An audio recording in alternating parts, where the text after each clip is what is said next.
Previous लेक्चरला आपण पाहिलं होतं, सर्वांनी पहा, टीटी कनेक्शन और स्पॉट कनेक्शन म्हणजेच 3 phase two 2 phase conversion.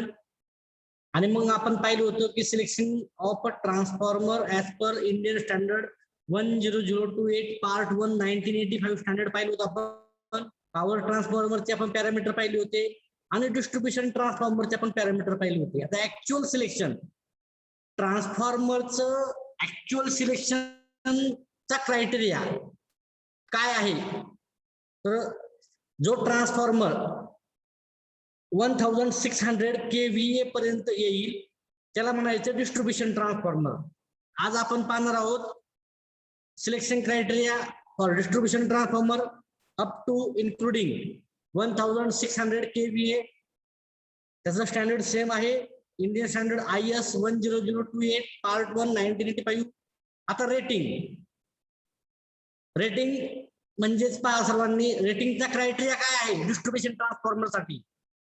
KVA rating should be comply with Indian Standard 2026 Part 1 1977. म्हणजे जो काय KVA रेटिंगचा जो काय कंप्लायन्स आहे, जो काय रूल आहे तो 1977 च्या 2026 रूल नुसार फुलफिल झाला पाहिजे. Second, no load secondary voltage 433 volt. म्हणजे सेकंडरीचं व्होल्टेज नो लोडला किती पाहिजे, 433 व्होल्ट पाहिजे. सर्वांना माहिती आहे डिस्ट्रीब्युशन ट्रान्सफॉर्मर हा जनरली आपण जी काय म्हणतो DP, transformer mounted on a double pole. म्हणजे आपल्या गावामध्ये, गावठाणामध्ये, आपल्या मळ्यामध्ये, आपल्या वस्तीमध्ये किंवा आपल्या सोसायटीमध्ये जो काय ट्रान्सफॉर्मर असतो किंवा आपल्या कॉलेजमध्ये, याचं आउटपुट नेहमी किती असतं, as per Indian standard 433 volt पाहिजे. आता टॅप हा कन्सेप्ट समजून घ्या.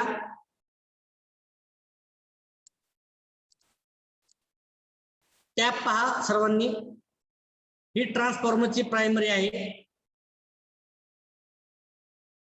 आणि ही त्याची कोर आणि त्याची सेकंडरी आहे.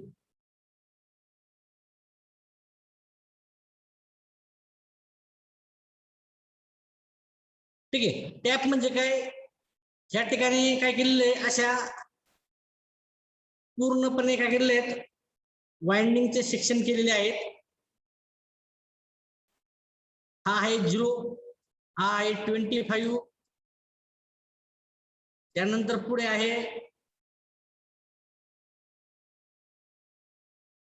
50, पुढे आहे 75 आणि मग आहे 100. सेम सेकंडरी साइडला पण आपण पाहतो 0, 25, 50, त्यानंतर 75 आणि मग 100. तर ह्या काय आहेत, टॅपिंग आहेत. म्हणजे पूर्ण वाइंडिंग ही डिव्हाइड केलेली आहे सेगमेंट मध्ये किंवा सबसेक्शन मध्ये, बरोबर. म्हणजे हे पर्सेंटेज नाही असं पहा. याच्यामुळे काय होतं की आपल्याला कॉपर लॉसेस सेव्हिंग करण्यासाठी हेल्प होते. पहा सर्वांना माहिती आहे कॉपर लॉसेस हे व्हेरिएबल आहे. जेवढं जास्त कॉपर तेवढं जास्त काय होईल की कॉपर लॉसेस होतील. मग त्यासाठी काय केलेलं आहे, टॅपिंग हा कन्सेप्ट काय केलेला आहे, ऍड केलेला आहे. टॅपिंगचा मेन ऑब्जेक्टिव्ह काय आहे की ट्रान्सफॉर्मरचं लोड कमी झाला तर ट्रान्सफॉर्मरच्या वाइंडिंग कमी करायच्या, ज्यामुळे काय होईल, कॉपर लॉसेस आहेत ते कॉपर लॉसेस काय होईल, कमी होतील. याचं मेन ऑब्जेक्टिव्ह काय आहे, कॉपर लॉसेस. करंट वाढला तर टॅप वाढतील पहा. आणि मग काय होईल, आपल्या सर्वांना माहिती आहे की हे कशासाठी आहे, ज्यावेळेस ट्रान्सफॉर्मरची efficiency iron losses is equal to copper losses, म्हणजे condition for maximum efficiency, iron losses is equal to copper losses, त्यावेळेस आपल्याला काय मिळते, मॅक्झिमम इफिशियन्सी मिळते. आणि यासाठी आपल्याला हा टॅपिंगचा कन्सेप्ट आपल्याला समजून घ्यावा लागेल. म्हणजे जर नो लोड असेल, म्हणजे करंट कमी असेल, तर त्यावेळेस आपण कमी कॉपर यूज करणार, म्हणजे कमी वाइंडिंगच्या टर्न्स यूज करणार. म्हणजे काय होईल की कॉपर लॉसेस काय होतील, कमी होतील. तर पुढे पहा सर्वांनी, टॅपिंग मध्ये of circuit taps on HV side. आता हाय व्होल्टेज साइड म्हणजे याची प्रायमरी. ऑफ सर्किट म्हणजे काय की सर्किट आपल्याला ऑफ करून त्या कमी जास्त करता येतील. टॅपिंग बघितलं आपण. आता त्याच्यामध्ये दोन टाईप आहेत, एक ऑन लोड आणि एक ऑफ लोड. ऑन लोड म्हणजे काय, ते ऑटोमॅटिक आहे, आणि ऑफ लोड म्हणजे ते मॅन्युअल आहे. म्हणजेच off circuit taps on HV side to be provided, म्हणजे प्रायमरी साइडला. आता आपण जर डिस्ट्रीब्युशन ट्रान्सफॉर्मर पाहिला, टिपिकली डिस्ट्रीब्युशन ट्रान्सफॉर्मरचं व्होल्टेज प्रायमरी साइडचं असतं 11 kV, आउटपुटचं असतं 433, किंवा प्रायमरी साइडचं आहे 22 kV, सेकंडरीचं आहे 43 kV. म्हणजे ह्या रेंजमध्ये आपल्याला व्होल्टेज मिळते. म्हणजे HV साइड म्हणजे जी काही असेल प्रायमरी 11 kV किंवा 22 kV, त्या साइडला आपण ऑफ सर्किट टॅप्स प्रोव्हाइड करायच्या. It standard range should be ±2% to 5%, आणि त्याची रेंज ±2.5 to 5% पाहिजे आपल्याला. म्हणजे लोडच्या प्रोपोर्शन आपण टॅप द्यायच्या. कनेक्शन सिम्बॉल, थर्ड पॅरामीटर आहे कनेक्शन सिम्बॉल, सर्वांनी पाहून घ्या. The two winding transformer should be connect in a delta star. म्हणजे डिस्ट्रीब्युशन ट्रान्सफॉर्मर म्हणतोय, त्याची प्रायमरी कशी पाहिजे डेल्टा मध्ये, सेकंडरी कशी पाहिजे स्टार मध्ये. आता आपल्याकडं कंझ्युमर एंडला नेहमी न्यूट्रल असते पहा. म्हणजे डिस्ट्रीब्युशन ट्रान्सफॉर्मर जो असतो, तर तो नेहमी कसा असतो, तो डेल्टा स्टार ह्या हिशोबामध्ये असतो पहा. म्हणजे आपण त्याला म्हणूया डेल्टा स्टार, या फॉर्मॅट मध्ये असतो. ठीक आहे, नेहमी लक्षात ठेवा, डिस्ट्रीब्युशन ट्रान्सफॉर्मरचं कनेक्शन हे नेहमी डेल्टा स्टार मध्ये असतं. म्हणजे प्रायमरी डेल्टा मध्ये, सेकंडरी स्टार मध्ये. म्हणजेच या ठिकाणी इनपुट आहे RYB, आणि आउटपुट आहे त्याचं RYB आणि N न्यूट्रल, ह्या फॉर्मॅट मध्ये असतं पहा. ठीक आहे, म्हणजे the two winding transformer should be connected in a delta star. म्हणजे प्रत्येक डिस्ट्रीब्युशन ट्रान्सफॉर्मरचं कनेक्शन हे डेल्टा आणि स्टार मध्ये असतं, as per Indian standard 2026 part 4 1977. हे स्टँडर्ड मध्ये सांगितलेलं आहे. द एक्झॅक्ट कनेक्शन सिम्बॉल सर्वांनी पाहून घ्या. एक्झॅक्ट कनेक्शन सिम्बॉल याला आपण काय म्हणतो, ह्या पद्धतीने म्हणतो पहा. डेल्टा प्रायमरीचा सिम्बॉल, ओके, Y सेकंडरीचा सिम्बॉल, N सेकंडरीला न्यूट्रल पण असते, आणि 11 kV इनपुट.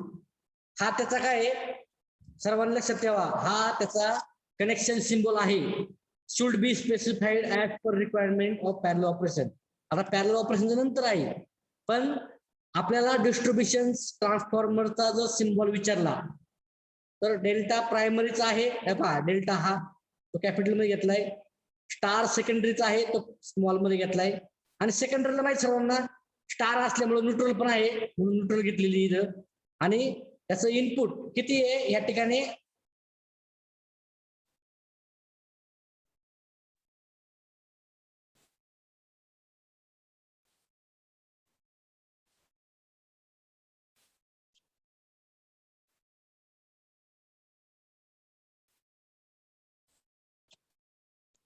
त्याचं जे काही इनपुट आहे ते आपल्या सर्वांना माहिती आहे की 11 kV आहे. आता इम्पिडन्स,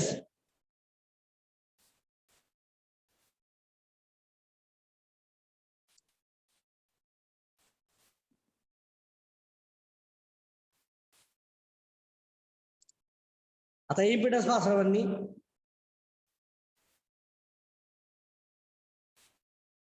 सर्वांनी समजून घ्या हे impedance. Standard available for selection of impedance for rating, म्हणजे याचं एक स्पेसिफिकेशन दिलेलं इम्पिडन्सचं, जे काही स्टँडर्ड असेल, म्हणजे 100 kVA, 500 kVA, त्याच्यानंतर 1000 kVA, त्याच्यानंतर 1500 kVA, पण 1600 kVA पर्यंत जो काय ट्रान्सफॉर्मर असेल, सर्वांनी आता ह्या गोष्टी लक्षात ठेवा. मी परत याला दाखवतो, सर्वांनी समजून घ्या.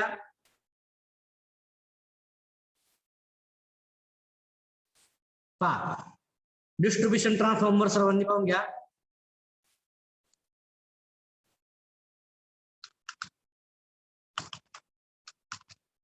डिस्ट्रीब्युशन ट्रान्सफॉर्मर आपण कोणाला म्हणणार? ओके, तर डिस्ट्रीब्युशन ट्रान्सफॉर्मर आपण म्हणणार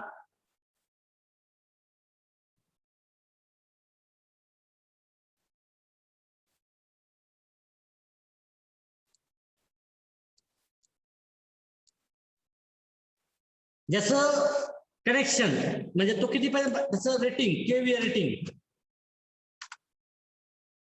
केव्हीए रेटिंग त्याचं किती पाहिजे? अप टू 1600 kVA पाहिजे. ठीक आहे. सेकंड, त्याच्यानंतर पुढं कनेक्शन. कनेक्शन कसं पाहिजे? डेल्टा स्टार मध्ये पाहिजे, म्हणजे याची जी प्रायमरी आहे ती नेहमी कशी पाहिजे? डेल्टा कनेक्टेड पाहिजे. प्रायमरीला दुसरं नाव काय आपण म्हणू? HV वाइंडिंग म्हणूया.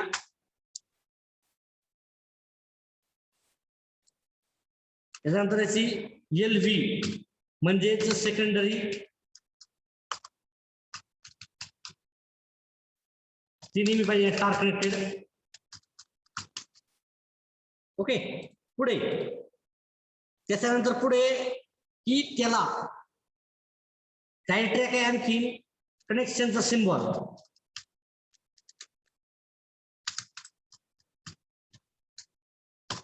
प्रायमरीचा सिम्बॉल आहे डेल्टा, सेकंडरीचा सिम्बॉल आहे स्टार.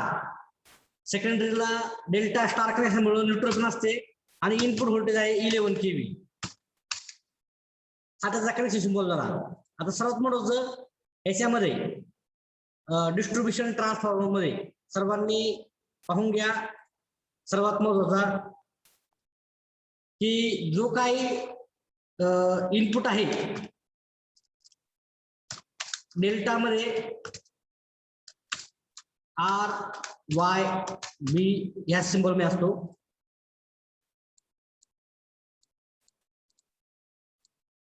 त्याच्यानंतर आउटपुट त्याचा आपल्याला पाहायला मिळतं स्टार मध्ये. सर्वांमध्ये स्टार पता काही RYB आणि N या फॉर्ममध्ये आपल्याला पाहायला मिळतं. तर ह्या आपण जनरली आतापर्यंत जे बघितलेल्या आहेत ह्या गोष्टी, तर याचा जो काय सिलेक्शन क्रायटेरिया आहे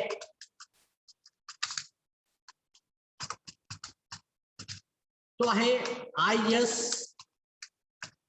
10028.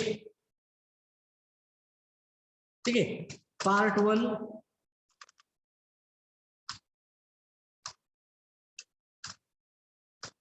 1985 आणि दुसरा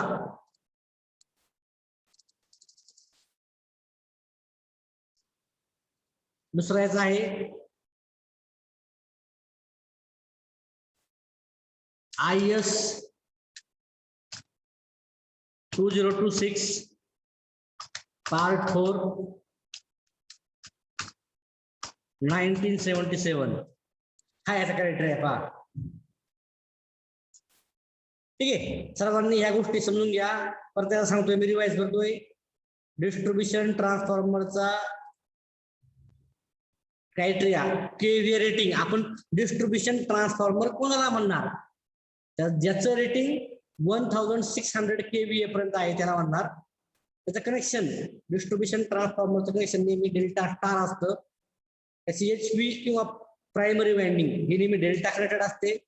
एलव्ही म्हणजे नेहमी ही स्टार कनेक्टेड असते. Connection symbol primary delta D, secondary star small मध्ये वाय, न्यूट्रल असते आणि 11 kV. इनपुट डेल्टा म्हणजे RYB, output star RYBN. Selection criteria त्याचा असतो नेहमी 2 क्रायटेरिया आहेत. 10028 पार्ट 1 1985 आणि दुसरा आहे IS 2026 पार्ट 4 1977. तर जनरली आउटपुट किती असतं याचं नेहमी, याचं इनपुट पहा. इनपुट त्याचं असतं नेहमी 11 kV or 22 kV.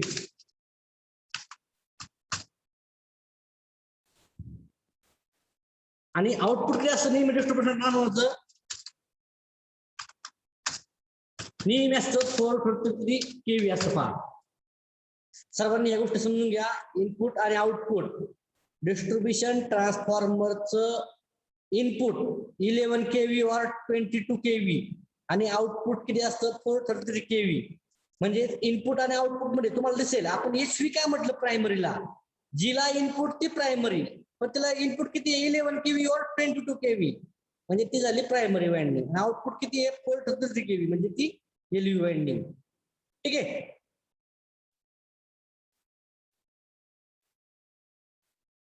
आता इम्पिडन्स बघितलं, स्टँडर्ड इम्पिडन्स आपण पाहिलेलं आहे की त्याचा available for selection of impedance for rating म्हणजे त्याचा तो सेपरेट चार्ट आहे. तो आपल्याला डिझाईन कन्सिडर करताना आपल्याला डेव्हलप करावा लागतो. टर्मिनेशन अरेंजमेंट म्हणजे टर्मिनलची अरेंजमेंट कशी होती. HV and LV terminals HV and LV terminals may be one of the following 3 types depending upon method of installation. म्हणजे जे काय आपण म्हणूया termination arrangement, bare outside bushing, cable boxes किंवा बस ट्रंकिंग. म्हणजे आता आपण जे काय म्हणतो टर्मिनलची अरेंजमेंट आपण कुठे पाहिली होती पहा या ठिकाणी.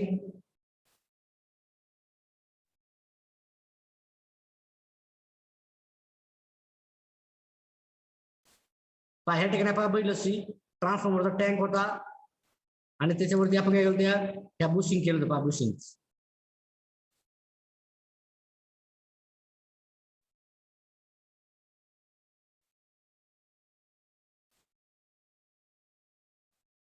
ठीक आहे. आणि याच्या आत कंडक्टर असतो पहा.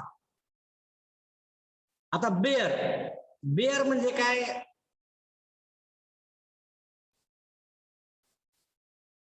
बेअर म्हणजे काय एकच पूर्णपणे स्ट्रीप असते पहा.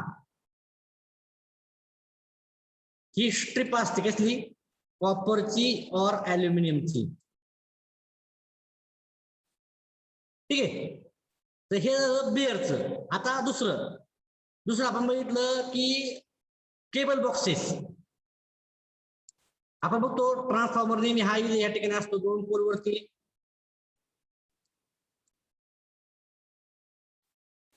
या ठिकाणी आपल्याला ट्रान्सफॉर्मर दिसतो पहा. ठीक आहे. आणि ह्या ठिकाणी खाली बॉक्स असतो पहा. या ठिकाणी असतात R, Y, B आणि न्यूट्रल आणि इथून हे कनेक्शन कुठे आलेले आहे डायरेक्ट इथे आलेले पहा.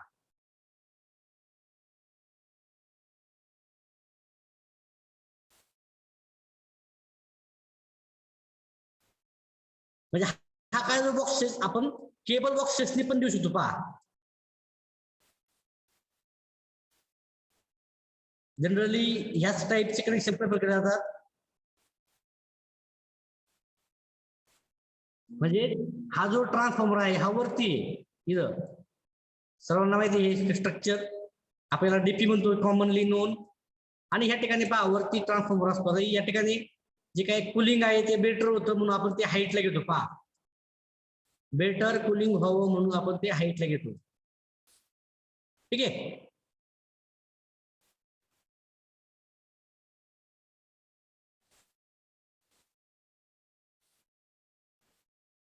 पहा bare outside bushing, cable boxes, bus trunking. Bus trunking म्हणजे काय, हे जनरली तुम्हाला पाहायला मिळतं विंड मिलच्या ठिकाणी पाहायला मिळतं.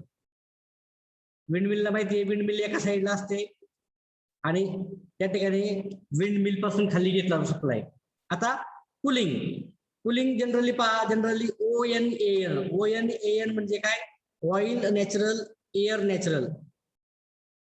दुसरं एअर नॅचरल और air natural air force cooling. आता ह्या ठिकाणी आपण सर्वजण पाहतो की ट्रान्सफॉर्मरचं कुलिंग ह्या वेने होतं. सर्वांना माहिती ONAN म्हणजे काय, oil natural, air natural. AN म्हणजे एअर नॅचरल, ANAF म्हणजे एअर नॅचरल एअर फोर्स.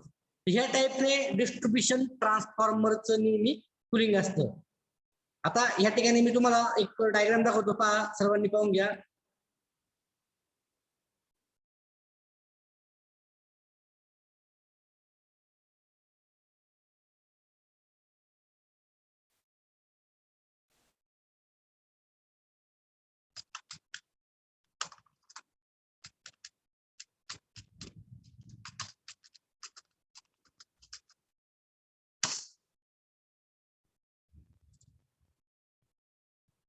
पहा ह्या ठिकाणी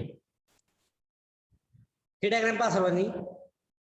तर ही आपण पाहतो डिस्ट्रीब्युशन ट्रान्सफॉर्मरची. पहा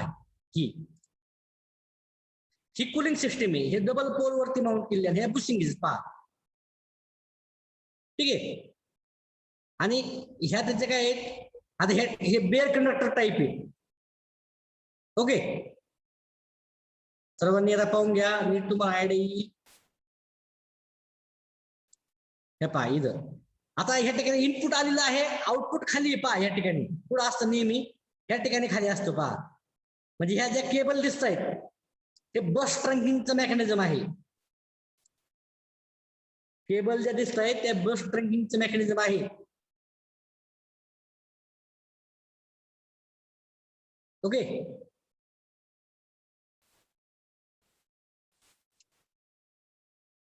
कुलिंग झालेलं आहे. Fitting and accessories. आता ट्रान्सफॉर्मर आपण नुसता कंपनीतून परचेस केला तर त्याला बऱ्याच ऍक्सेसरी लागतात. And oil field transformer must have following fitting and accessories. म्हणजे आपल्याला ट्रान्सफॉर्मर इन्स्टॉलेशन करण्यासाठी बऱ्याच गोष्टी लागतात, नाही का. तर कोणते कोणते आहेत, पहिला आहे oil conservator with oil level indicator. तो आपल्याला सेपरेटली कनेक्ट करावा लागतो. Of circuit type tap changer, thermometer pack with plug म्हणजे टेम्परेचर मोजण्यासाठी, लिफ्टिंग लग्स आपल्याला ते काही उचलण्यासाठी लिफ्टिंग लग, rating diagram and terminal marking plate, त्याची जी काही नेम प्लेट आहे ती, एक्सप्लोजन व्हेंट, ऍडिशनल न्यूट्रल, त्यानंतर 2 earth terminal for body earthing, 9 valve for filtering, drainage and filling etcetera, radiator assembly, silica gel breather, alarm and trip, contact for oil temperature indicator, winding temperature indicator, gas actuated relay. म्हणजे ह्या ज्या काही accessory आहेत त्या आपल्याला separate मिळतात. आता याचा एक्झाम्पल म्हणजे आपण ज्यावेळेस शोरूम मधून बाईक किंवा 2 व्हीलर किंवा 4 व्हीलर परचेस करतो तर बाकीच्या ज्या गोष्टी आहेत म्हणजे मिरर असेल, त्यानंतर स्टेरिंगचं वेगवेगळे डिझाईन असतील, डॅशबोर्ड असेल, आतमधली साऊंड सिस्टीम असेल, ह्या काय झाल्या ऍक्सेसरी असतील. तसं ट्रान्सफॉर्मर परचेस केल्यानंतर त्याच्या ह्या वेगवेगळ्या ऍक्सेसरी आहेत. तर ह्या सर्व लक्षात ठेवा. आता हाच क्रायटेरिया बघा आपण पॉवर ट्रान्सफॉर्मरला सेम पॅरामीटर पहा. आपण काय बघितलं डिस्ट्रीब्युशनला, rating, taps, connection symbol, impedance, termination mark arrangement, cooling, fitting and accessory. इथं पण same rating, tap, connection symbol, impedance, termination arrangement आणि कुलिंग आणि मग फिटिंग अँड ऍक्सेसरीज सेम आहे डिस्ट्रीब्युशन पॉवर ट्रान्सफॉर्मरला. आपण 1 बाय 1 पाहूया.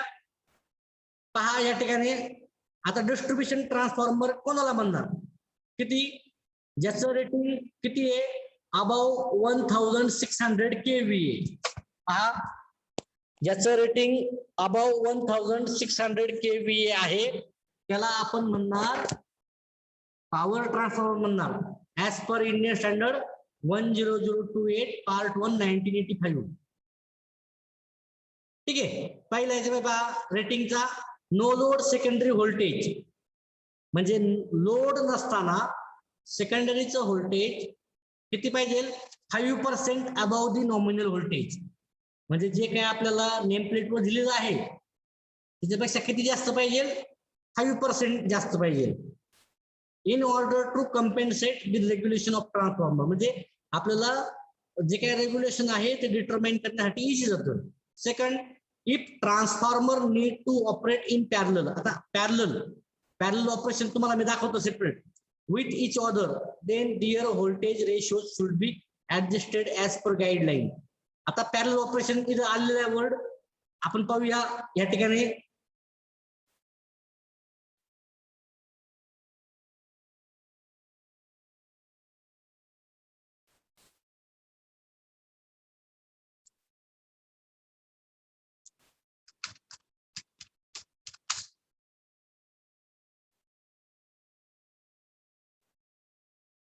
पहा आता ह्या ठिकाणी पहा ही डायग्राम सर्वांना दिसतोय, सेम टाईपचे ट्रान्सफॉर्मर तुम्हाला दिसतात. पहा नीट पहा डायग्राम.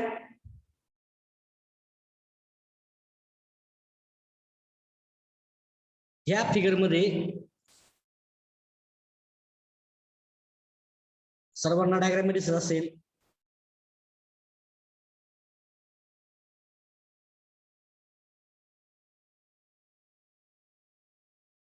तर पहा ही जी डायग्राम दिसते सर्वांना, पाहतो आपण. हा एक ट्रान्सफॉर्मर आहे, हा दुसरा आहे, तिसरा आहे, चौथा आहे, पाचवा आहे, सहावा आहे. म्हणजे हे जे काय ट्रान्सफॉर्मर आहेत हे पॅरलली ऑपरेट केलेले आहेत, पॅरलली, बरोबर. आता पॅरलली ऑपरेट करायचं कारण एवढंच की आपल्याला suppose power supply continue service मध्ये ठेवायचा आहे. आपल्याला माहिती आहे की ट्रान्सफॉर्मर नेहमी कंटिन्युअसली सर्व्हिस मध्ये असतो, तर आपण काय करू शकतो, त्यावेळेस सप्लाय बायपास करू शकतो ह्या 4 मधून. त्यावेळेस हा आपण करू शकतो नेहमी हा बंद करून आपण त्याचं मेंटेनन्स किंवा त्याचं काय असेल, जे काय ऑइल लेवल असेल त्याची टेस्ट असतील ते आपण करू शकतो. म्हणजे त्यावेळेस हे जे काय पुढले आहेत 5 ट्रान्सफॉर्मर आहेत, हे ठिकाणी 1 2 3 4 5 6, तर 6 ट्रान्सफॉर्मर पैकी आपण काय करू शकतो, पुढले पण 5 चालू ठेवतो आणि 1 बंद ठेवू शकतो, नाही का. याचा ऍडव्हान्टेज काय होतो की पॅरलल ऑपरेशन बेनिफिशियल साठी मॅक्झिमम फ्लेक्झिबिलिटी, मॅक्झिमम इफिशियन्सी, म्हणजे याच्यामुळे आपल्याला काय वाटतं की ट्रान्सफॉर्मरची आपल्याला इफिशियन्सी काय भेटते, मॅक्झिमम मिळते. आता टॅप्स म्हणजे पहा या ठिकाणी तुम्हाला डायग्राम परत दाखवतो मी पॅरलल ऑपरेशनची. हा बस बार आहे, ठीक आहे. हा एक ट्रान्सफॉर्मर आहे,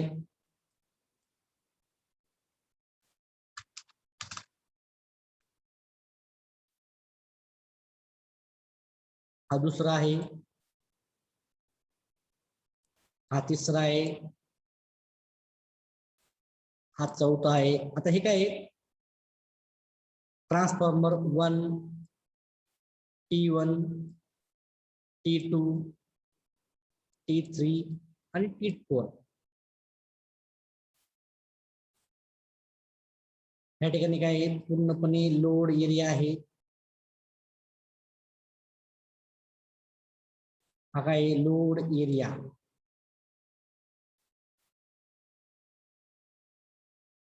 ठीक आहे. आपण काय केलंय, इनपुट घेतलेलं आहे.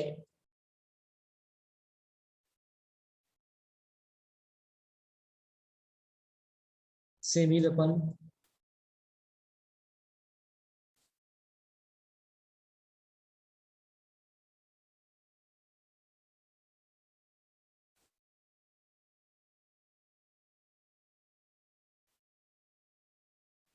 या ठिकाणी काय होतं, आपण पाहतोय की एकाच कॉमन बस बार वरती आपण ट्रान्सफॉर्मर जोडलेले आहेत.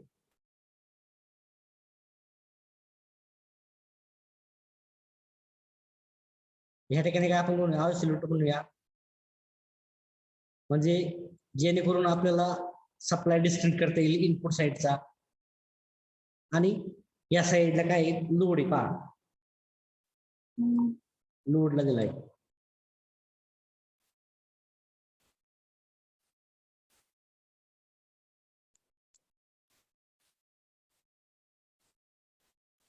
या ठिकाणी पण आयसोलेटर दिलेलं आहे पहा, म्हणजे याच्यामुळे काय होईल, सर्किट ऑफ करता येईल आपल्याला.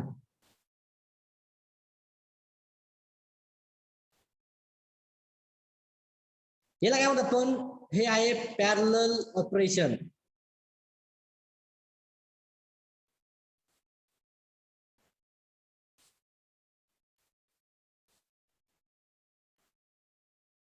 ठीक आहे, म्हणजे काय होईल, ज्या वेळेस आता पहा की आपल्याला ह्या ट्रान्सफॉर्मरचा काय करायचं, मेंटेनन्स करायचा आहे. काय करायचं आहे, मेंटेनन्स. किंवा हा ट्रान्सफॉर्मर काय झाला, फॉल्टी झाला, याच्यामध्ये फॉल्ट झाला. आपण काय करणार त्यावेळेस, की हा स्विच काय करणार, ओपन करणार. पहा इथं ओपन, हा पण काय झाला ओपन, आणि त्यावेळेस काय होईल, हा इकडे पण ओपन झाला, इकडे पण ओपन झाला, आपण याचा मेंटेनन्स करू शकतो. पहा त्यावेळेस बाकीचे जे काय 1 2 3 म्हणजे T2 T3 T4 हे काय करतील, वर्किंग मध्ये राहतील. पहा वर्किंग, हा पण वर्किंग मध्ये. याच्यामुळे काय होतं, समजा जर फॉल्टी झाला किंवा आपल्याला रिपेअर करायचा आहे, त्यावेळेस आपल्याला हे पॅरलल ऑपरेशन प्रेफर करतं. पहा तर त्यासाठी पॅरलल ऑपरेशनसाठी सर्वांचं इनपुट सेम पाहिजे, सर्वांचं आउटपुट सेम पाहिजे, सर्वांचा इम्पिडन्स सेम पाहिजे, सर्वांचं केव्हीए रेटिंग सेम पाहिजे. तर तो जो क्रायटेरिया आहे, म्हणजे पहा, if transformer need to operate in parallel with each other, then their voltage ratios म्हणजे इनपुट आउटपुट ते as per Indian standard guideline प्रमाणे सेम पाहिजे. आता टॅप्स पहा सर्वांनी, on load tap changer on HV side same specified म्हणजे दिलं पाहिजे in this 16 tap in step 1.25%. म्हणजे याच्यामध्ये आपल्याला 16 टॅप दिलेले आहेत. आता आपण बघितलं मग टॅपिंग मध्ये 25 50 75 100, तर या ठिकाणी 16 स्टेप पाहिजे आणि एका स्टेपचं पर्सेंटेज किती पाहिजे, 1.25. इफ ऑइल सर्किट टॅप म्हणजे ऑइल सर्किट टॅप असतील are specified, they should be in range of plus minus 2.5% to 5%. तर त्या केसमध्ये टॅपची रेंज दिलेली आहे 2.5 to 5% plus minus. Operating on HV side of transformer, HV साइडला म्हणजे हाय व्होल्टेज साइडला म्हणजे इन साइडला टॅपिंग पाहिजे. कनेक्शन सिम्बॉल, कनेक्शन सिम्बॉल नेहमी for 2 winding power transformer up to 66 kV high voltage side rating should be, म्हणजे त्याची rating primary delta, secondary star and star star म्हणजे YN YN हे connection त्याचे सिम्बॉल आहे. If voltage rating is higher than star star और delta delta connection preferred, म्हणजे star delta हे symbol आहेत. प्रायमरीचे स्टार म्हणजे वाय आणि न्यूट्रल, म्हणजे स्टार मध्ये न्यूट्रल असते वाय इंडियन, सेकंडरीचे स्मॉल मध्ये दाखवलेले वाय आणि एन, प्रायमरीचे कॅपिटल मध्ये दाखवलेले. इथे पण पहा प्रायमरी स्टार मध्ये YN म्हणजे स्टार आणि न्यूट्रल, आणि सेकंडरी डेल्टा मध्ये आहे, प्रेफर केले जातात. This selection of groups is made on the basis of requirement of parallel operation, म्हणजे हे पॅरलल ऑपरेशनच्या अकॉर्डिंगली मेल केलं जातं. इम्पिडन्स दिलेला आहे 2.2026 स्टँडर्ड नुसार. हा जो काय 97 deciding the precise value of transformer impedance. Okay, termination arrangement same आहे, bare outside bushing, cable boxes, bus trunking. Up to 33 kV porcelain bushing use करतो आपण, 66 kV आणि above oil filled condenser type bushing use करतो आपण. पहा जे आपण पाहतो डीपीला पोर्सलिन टाइपचं असतं. पहा पोर्सलिन टाइप तुम्हाला दाखवतो मी, तर ह्या ठिकाणी तुम्हाला दिसेल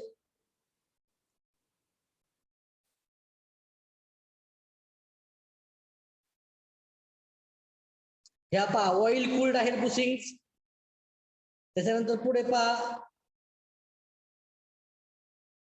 ह्या आहेत पोर्सलिन टाईप पहा, ह्या पोर्सलिन टाईपच्या बुशिंगी आणि ह्या आहेत ऑइल टाईपच्या आहेत पहा. ठीक आहे.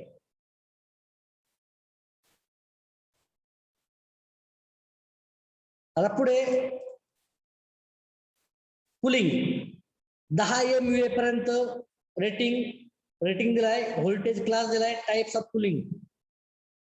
व्होल्टेज 66 kV असेल तर ON-AN, 12.5 to 40 MVA up to 132 kV, OL-AN 60%, ON-AF 40%. 50 to 100 MVA voltage level किती आहे? 220 kV, ON-AN म्हणजे oil natural, AN natural 50%, ON-AF 50%. Above 100 MVA म्हणजे त्याची व्होल्टेज लेवल असते क्लासचा 400 kV, ऑइल नॅचरल. एअर काय त्या ठिकाणी लिक्विड 50% म्हणजे या ठिकाणी नायट्रोजन गॅस यूज केला जातो, ON-AF. Fitting and accessory, skid and hauling legs, magnetic oil gauge with low level alarm contacts, lower bidirectional required, winding temperature indicator with the electrical contacts for alarm trip, explosion vent, gas oil actuated relays, oil temperature indicator, accessories for cooling arrangement.